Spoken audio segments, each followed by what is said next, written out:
Hey, hi everybody, welcome back. My name is Kirtan Shah and I'm the co-founder at Financial Planning Academy. Financial Planning Academy, like you all know, coaches global students to clear exams like the CFP, CFA, ACCA, CPA and CMA US. Welcome to episode 2 in this series of financial mathematics. Before you all start watching this video, just make sure you've looked at the first video, and if you've not, the link is given in the description box and you all should watch that video, because only basis that video you will be able to understand what's happening in this particular video, because this is slightly more advanced financial mathematics. Goal-based investing is the focus of this particular video. So in the last video we covered and understood how to calculate the present value of investment, how to calculate how much SIP would I require, or let's say if I'm doing a particular SIP, how much will I receive in the future. And those are the kind of investment examples that we tried understanding using time value of money in the first video that we did. In this video, we are going to help you understand how do you plan for your child's education, child's marriage and your own retirement using the same basic financial mathematics that we learnt in video 1. Okay, so let me start off with, very quickly, let me start off with the first case that we have to understand, and let's start with child education. Okay, so let's say for example, your child today is 10 years old and you want to plan for your child's post graduation, which let's say is expected to happen when he or she turns 24 years old, right? So the child is 10, you need the money when the child is going to be 24, and if that's the situation, how do you actually plan for the child's education? Now ideally what you do is, the first thing that you will have to keep in mind and assume is, what are you actually looking at your child doing? Let's say for example, you want your child to do an MBA, right? Or you would want your child to go abroad to study, right? Or probably you would want your child to do something else. You'll have to first figure out what exactly are you planning for. After that, you will also have to figure out that if, let's say for example, this particular goal that you really need to plan for, if that goal occurs today, right? How much money would it really cost you? So let's say for example, if your child is 24 today hypothetically, and you want to send him to let's say one of the best B schools in town, then you probably would need to accumulate roughly 25 lakh rupees, because that's the kind of fees that you will have to pay for the MBA, right? So first decide what goal are you really looking at and how much would it cost you in today's term. Now the second is the most important part of goal-based planning. Look, today when the child is 10 years old, MBA is costing 25 lakhs. Now MBA is not going to cost 25 lakhs when your child is going to become 24, because there is definitely going to be an inflation impact that is going to increase the price or the cost of doing this particular education to a much greater extent, right? So 14 years later, the cost of MBA is not going to be 25, but for inflation it's going to be much higher. So step 1 is for you to be able to figure out that if today you are willing to spend 25 lakh rupees, okay, how much will it actually become 14 years later when the goal arises? Now there is an assumption that you will have to take here of how much will the education cost increase by year on year. Typically you should take assumptions, expense assumptions slightly on a higher side, so that even if the real assumptions are lower, you are still well prepared. Now let's say you assume that the education inflation is going to be 6%. So now step 1 is for you to try and understand that if today my child is 10 and if today MBA costs 25 lakhs, how much will MBA realistically cost 14 years later when my child actually needs that money, and if inflation is 6%. So from the video 1 that we've learned, right, your present value is minus 25 lakhs. Present because you are willing to spend that kind of money today, and MBA costs you 25 lakhs today. Minus because you are going to spend and it is going to go out of your pocket. Rate is 6%. I told you last time in the last video that rate, return, interest rate, inflation, everybody will be termed as rate for the calculator. And your period is 24 years. You want to figure out how much is this going to cost you in the future, right? So we'll go to the same calculator that we began learning from. Now look over here, we are not talking about payments, right? And again, we are not talking about a monthly, quarterly kind of a cash flow. So we need not go to advance. We can do it in the plain, simple, normal TVM calculator that we started learning with, right? So I'm saying currently the cost is 25 lakhs, 1, 2, 3, 4, 5. I'm assuming that the cost will increase by 6% year on year. I am talking about 14 years from today, and my compounding has to be annually. Then tell me what the future value will be. You click on FV and you will get the future value. Now the future value roughly comes to 56.5 lakhs. So you are saying 56.5 lakhs. Now you are saying that if MBA is costing 25 lakhs today, after 14 years, it's going to cost 56.5 lakhs if inflation is 6%. So now the question in front of you is that in 14 years, right, 10-year child of the age of the child today and 24 is when you want the money. 14 years from today, you want to accumulate 56.5 lakh rupees, right? And let's say if you are doing an SIP in a mutual fund, you probably might be able to generate, let's say 12% compounded return. So if in 14 years, you need 56.5 lakh rupees and you can think of or assume 12% return on your investment, then the question is split into two. Let's try and do two answers. First is, how much do you have to invest as lump sum today? So I want to know how much should I invest one time, right? So that in 14 years I receive 56.5 lakhs. How do we do that? Again, we go back here. We are saying our future value is 56.5 lakhs. 56.5 lakhs, right? We are saying period is 14, rate is 12. Period is 14, rate is 12. I want it annually.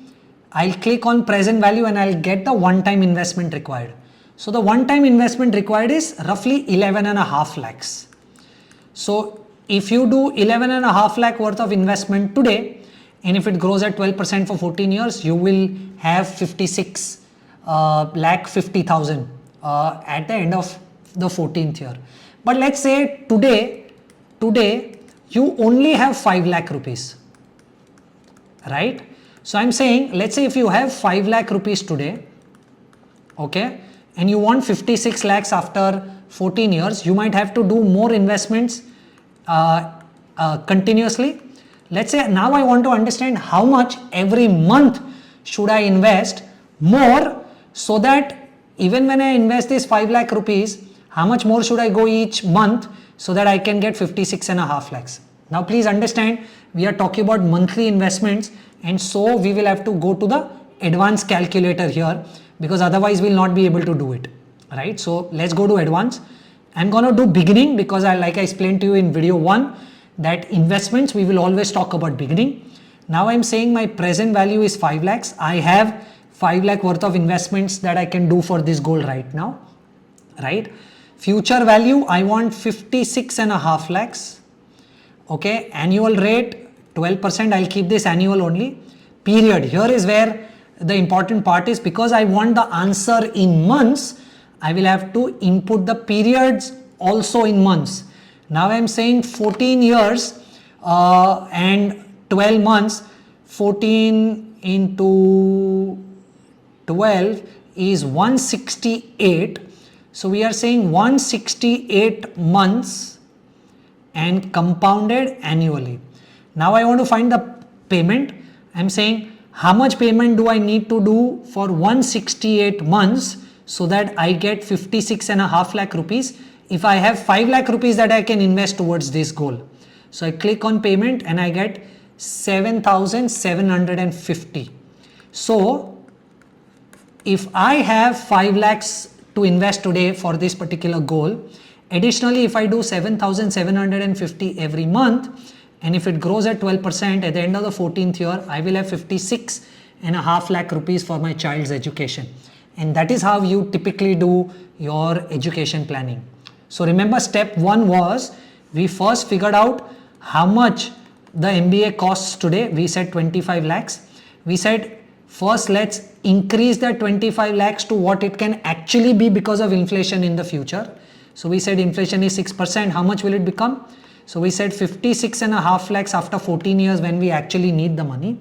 Then we said that if we need 56.5 lakhs, then how much do we need to invest? And we understood we need to invest 7,750.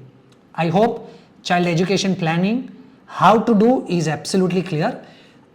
Once you've understood you need to do 7,750, is post that you look at where will you invest.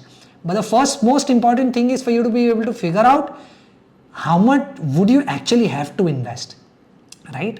Your child marriage plan is exactly the same, right? So let's say your child is 10 years old, right? And you want to prepare that the child would roughly get married when he or she is 28 years old. So you've got 18 years left and you want to start accumulating so that you are prepared for your child's marriage. So what do? Step 1, first figure out how much are you willing to spend on the marriage if the marriage is today. Like in the last question we said that if the MBA is today, how much would it cost? Similarly, if you are willing to spend for your child's, if your child is going to get married today, how much are you willing to spend? Let's say for example, you say that you are willing to spend 15 lakh rupees. Now this number can be anything and use it the way you want, right?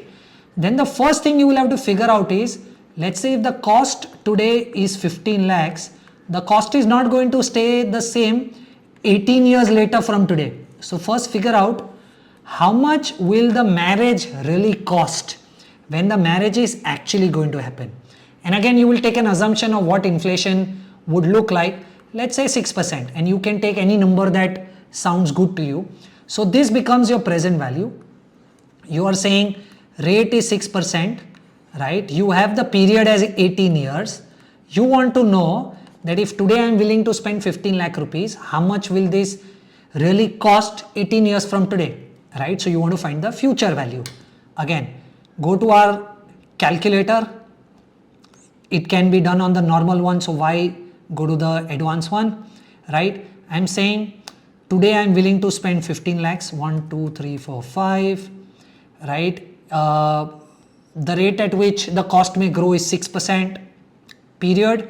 I have 18 years to go, compounding annually. I want to know the future value, right? So this marriage is going to cost you 42,81,000. So let's say 43 lakhs. So what you are willing to spend as 15 lakhs today, if 6% is the inflation, it will actually cost you 43 lakhs when your child marriage actually turns up, which is 18 years from today, right? So now you don't have to plan for 15 lakhs. You have to plan for 43 lakhs because that is the kind of money you will need 18 years from today. So exactly like we did in the education side of the business, we said that after 18 years, let's say I need 43 lakhs, okay? And I believe that my mutual fund will be able to generate 12% returns for me. And I have nothing to invest today. I have nothing to invest today towards this goal. Then tell me how much SIP will I have to do every month so that I can reach this goal, right? Now we know that future value is 43 lakhs. We need that. Our period is going to be 18 into 12, right? Because we need to know, we need to put that data in months because all the other data is in months. So let's say 18 into 12, 216 months, right? And we know that our investment probably might be able to generate 12% for us. So what's the SIP we are looking at? Now, because we are talking about monthly, we'll take advance. And because we are talking about investments, I'll keep it in the beginning, right? Now present value, do I have anything to invest towards this goal right now? No. How much do I need to invest is what I have to find. In the future, I want 43 lakhs. 1, 2, 3, 4, 5. Okay. Annual rate, my annual rate is 12% annually. Periods, 216 months, compounding annually. Now I want to know my SIP, so I'll click on payment and it says 6041. So I will have to roughly do a 6,000 rupee SIP, and if I do 6,000 rupees of SIP every month, right, for the next 18 years, and if my investment can generate 12% return, I will have 43 lakh rupees for my child's marriage. And that's how you do child marriage planning. There is hardly any difference between child marriage planning and child education planning that we did. All you have to remember is first try and figure out how much will it actually cost you when the goal is supposed to arise, right? And then do a reverse calculation of how much SIP or how much lump sum you would have to invest today towards that particular goal, right? The third is an interesting one. Let's say we want to plan for your retirement.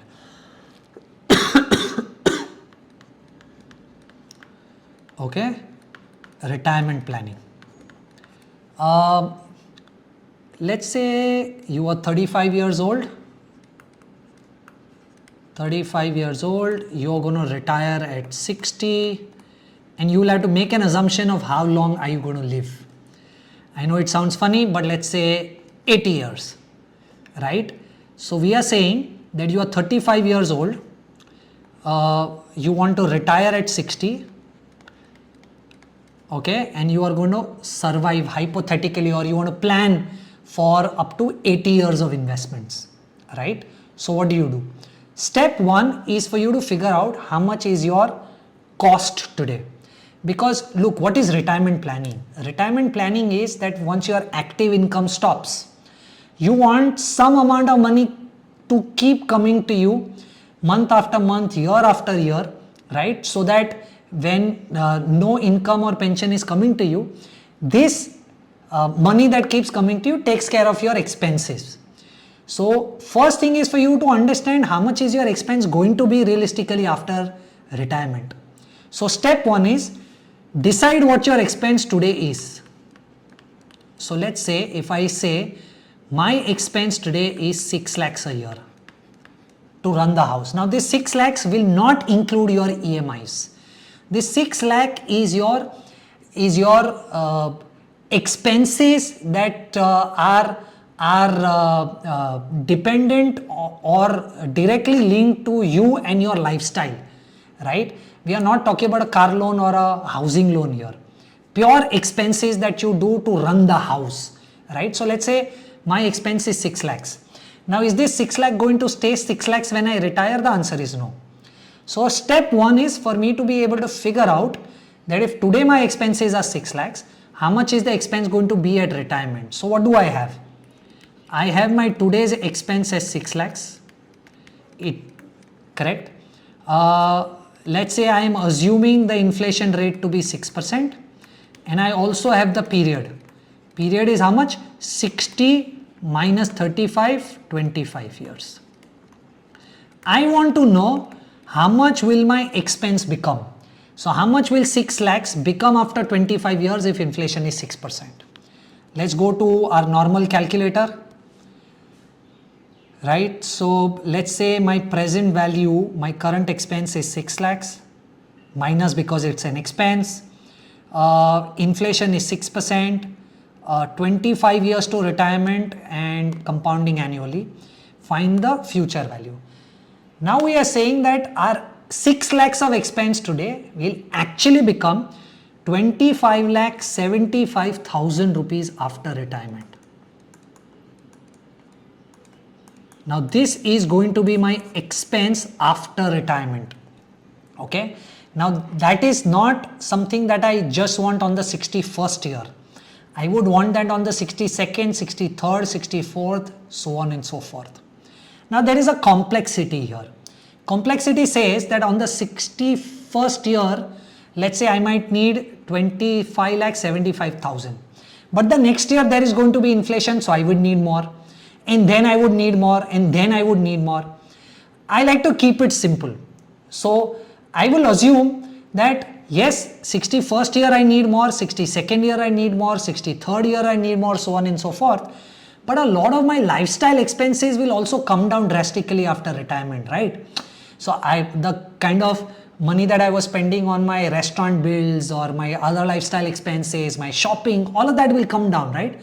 So probably 25 lakh 75,000 should be enough for me, and the increase because of inflation can be negated versus the lifestyle expenses that I'm not gonna have, right? Just to make things simple. So I'm saying now the question very interestingly is that between 60 to 80 each year I need 25 lakh 75,000 rupees each year, okay?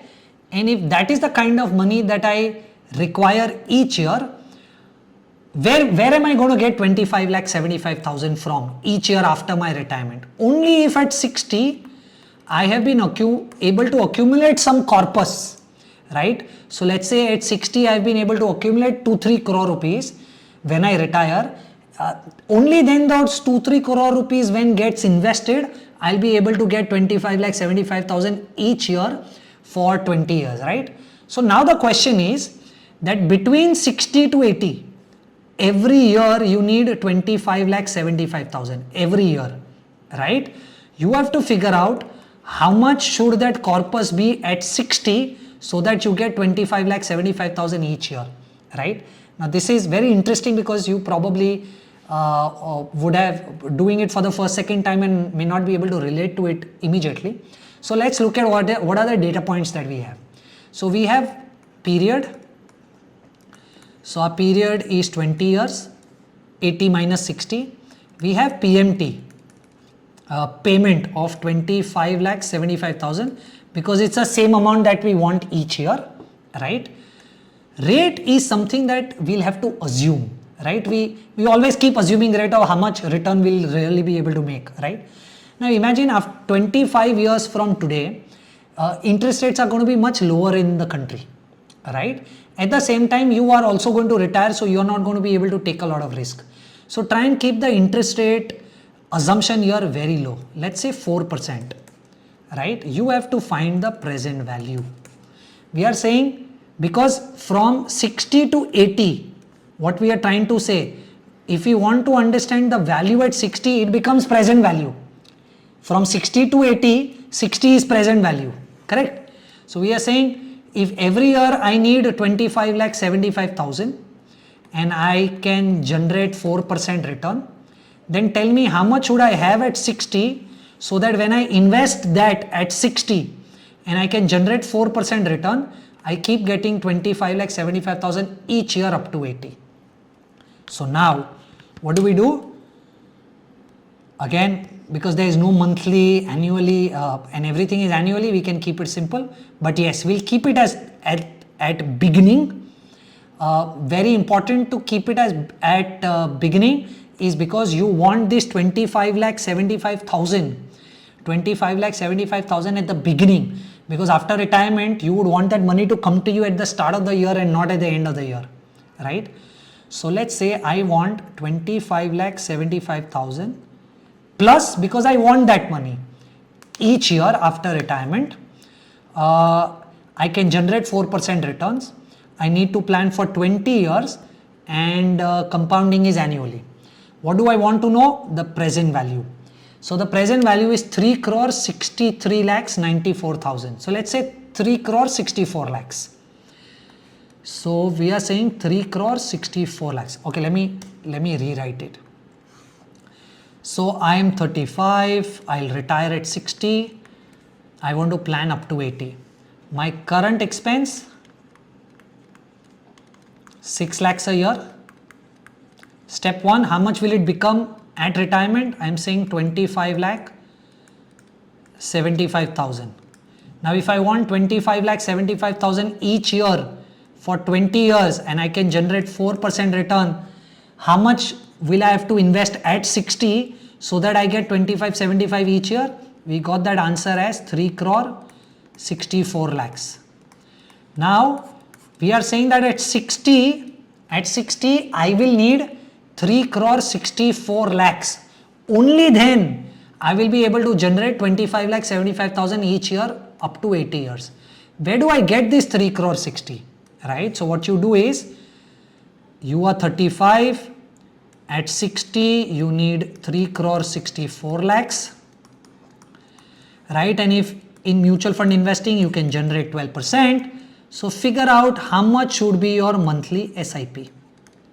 Of course, you might have some money here that you can input as present value. But let's say if I don't have anything to put at 35, then how much do I need to save every month for the next 25 years so that I get 364, right? So what is the data that you have? You have period, right? Period is 25 years. Period is 25 years. But because we want monthly SIPs, so your period is 25 into 12, 300 months. You have rate, you are assuming that you will be able to generate 12%. You have future value, you need 3.64 crore and you have to find the payment. Right? Now how do we do that? Let's go to advanced because monthly is involved. Beginning, because we are talking about investments. I don't have any money to invest right now. Payment is what I have to find. In the future, I need 3 crore 64 lakhs. My rate of return I am expecting is 12% annually. Period 300 months and compounding annually. Right? Payment is what I want to find. So I'll click on payment. 21,384. Let's say 21,500. So what we are typically trying to say is that if I do a 21,500 rupee SIP from 35 to 60, I might be able to generate 3.64 crore. So how does the entire retirement plan look like? You are 35. Your expense today is 6 lakhs.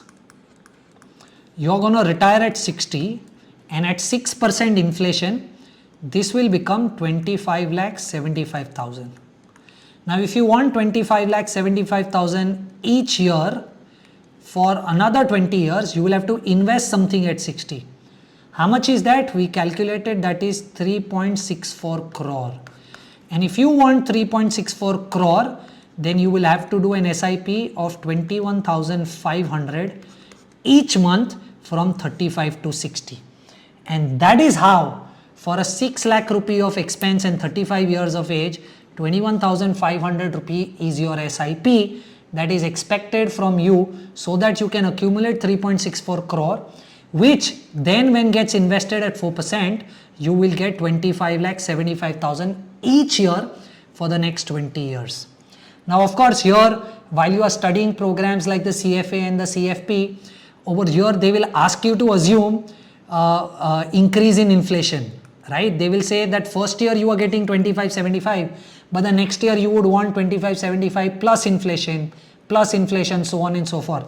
But I'll tell you, in the realistic world, you can very well ignore that because your lifestyle expenses are going to fall. And even if you get 25 lakh 75,000, I think you will largely be able to do a good job. And that is how you do retirement plan. I hope this video has been able to teach you how to do education planning, marriage planning and retirement planning. So the first video and the second video put together will largely be able to help you understand almost everything that you need to know about basics of time value of money. And again, the third video, like you know, is where we are going to talk about how to calculate different types of returns. How is a CAGR different from an IRR? How is IRR different from an XIRR? How and when? How do you use something called as NPV to do equity valuations in DCF or to do project financing valuations? Now, those are the kind of things that we learned in the third and the last episode of this financial mathematics series. I hope you've learned something new in the second video. Do subscribe, like, comment, tell us feedback for us to improve. And of course, like I always do, I make these videos to make you a better investor. But like you know, I'm also a founder of Credence Wealth Advisors. So if you need any professional help in terms of your wealth management, my personal social media handles are given in the description below. We can connect and I can help you there. Thank you so much for watching, and I will see you in the third episode. Thank you so much.